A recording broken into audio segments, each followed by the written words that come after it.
right, welcome back, my dear students. So it's time for us to start creating a really cool HTML form using Laravel. Okay, the way we did it right here is basically without any functions. We're gonna be using functions, pre-built functions, to open up forms, to create input fields, and do all kinds of crazy, really cool, advanced stuff with Laravel. Okay, so let me show you how to do that. First of all, what we're gonna do is we're gonna be installing a package, and once we install the package, then we can use this functionality. Okay, so let's go and open up a browser and let's look for it in Chrome. Okay, so Chrome or whatever you're using as a browser. I recommend Chrome all the time.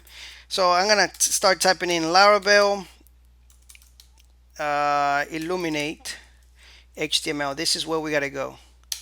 All right, and we have a GitHub there where we can go and find out more information about it. We have it in package.gist, and let me see if I can find the right type, the right website for it. Let's just click here, and this is where this is the form itself. We're gonna be using service provider, all this, but I want the website. So let's go back real quick and let's just write collective. Okay, there we go, collective. There we go, this is it right here. Okay, and here you will have all the information you need about that specific form. Okay, now I'm gonna try to put these links in every section, where every time I complete a section, if you want more information, you should look all the way at the bottom of the section, or the last lecture of the section, where you will have a link there to resources and more information in the documentation. All right, so if we want to install this HTML um, package, right? Let's do require. Now we can do this manually, okay, like it's saying right here. So I'll show you right now how to do this, or you can do composer require, which is a lot easier. Okay, we're gonna do it manually, and just to show you, so let's go to composer.json, just in case in the future you have a problem, you can do this manually. So go to composer.json, right, and you're gonna enter this right here, copy it, and as you can see, this line right here where it says require, that's where you're gonna do it. All right, so make sure you put a comma here, and on the next line you're gonna paste that information that you just copied. All right, cool. Now all you gotta do is come here and do composer require. All right, actually composer update, I'm sorry. Enter. There we go, it's doing its update. Now we gotta let this finish. My computer, it took like around 20 seconds or a little more to do all this. It removed the earliest, it removed this one, and installed the new version right here, 5.229, and then installed this guy right here. And as you can see right now, watch. Now all we have to do is we have to go to config.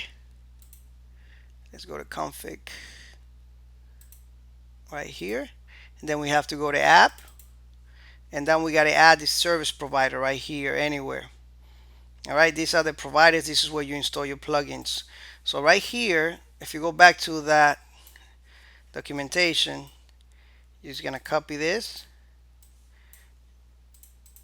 and you're gonna add in this line right here. Okay, now you're gonna add also the aliases. So come back here, copy, and you can see that it says aliases here. This is so that way you can use these classes with another name. All right, so I'm gonna enter and paste it in here. I'm gonna align it.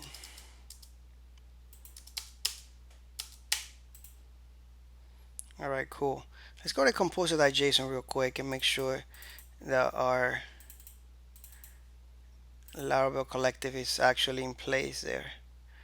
It looks like it is. Okay, so now let's go back to form, make sure that it is actually working. And what I mean form, I mean the create method. Let's go there, And what I'm gonna do there is I'm going to try to use it. Okay, so I'm gonna go like that, and we open up, and this is the way we do this. We open up the first curly brackets, and then two exclamation on each side, all right, to create the form, to use this function, all right? Because remember, when we are doing these two curly brackets, what we're doing is we're doing some um, we are filtering, all right? I think we're doing HTML var entities when we do this. And basically, when you do exclamation here, is that you are telling it to not filter anything. Okay, so we're gonna open up the form, and let's go to create. And if it doesn't work, if for some reason it did not added it, that means that our configuration composer.json, this stuff that we just installed, is not working. All right, we failed. So let's go and open up a browser. I think we already have one open, and let's go to cms.dev, post create, enter. And as you can see, it is working. So I'm gonna inspect it. All right, and let's look at the form real quick. And as you can see, right now it's producing the form for us. Method post by default is giving us the action to post / create. All right, and it's even giving us a chart character set of UTF-8. So it is working, guys. Anyway, on the next lecture we'll continue with this, and I'll show you how to create inputs and how to even pass parameters to this really cool functions. Thank you so much, and I'll see you then. Bye bye.